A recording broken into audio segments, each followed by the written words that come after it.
L'année 1966 a été compliquée dans la carrière de Johnny Hallyday.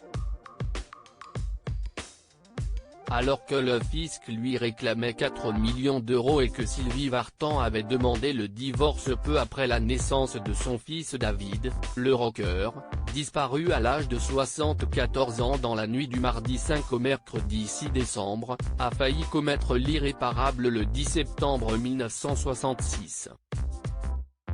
Il avait été retrouvé inconscient par deux de ses proches, dont son impresario de l'époque Tiki Olgado, dans sa salle de bain.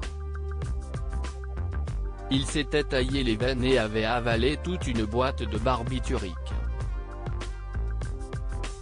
Dans le documentaire Johnny Hallyday, La France Rock'n'Roll, diffusé ce jeudi 7 décembre à 21 h sur France 2, Johnny Hallyday a accepté de revenir sur cette période trouble de sa vie. Il resitue le contexte: « J'étais déprimé à cette époque-là.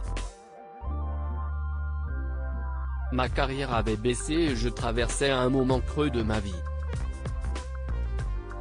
J'avais accepté de faire Noir si est Noir qui n'est pas une chanson de moi mais qui correspondait bien à l'ambiance de la génération perdue, son album sorti cette année-là. »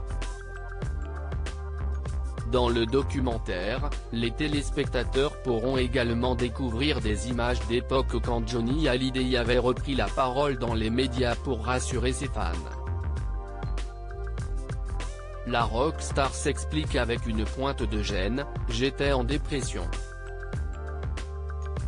J'avais flippé et j'étais très fatigué.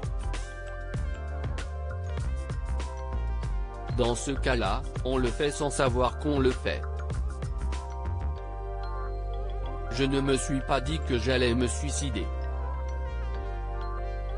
À un moment donné, j'en ai eu marre et je l'ai fait. Si est une connerie et je ne l'aurais jamais fait en toute possession de mes moyens. » Pour se remettre de ce gros choc, Johnny Hallyday a passé 3 semaines en cure de sommeil en Suisse.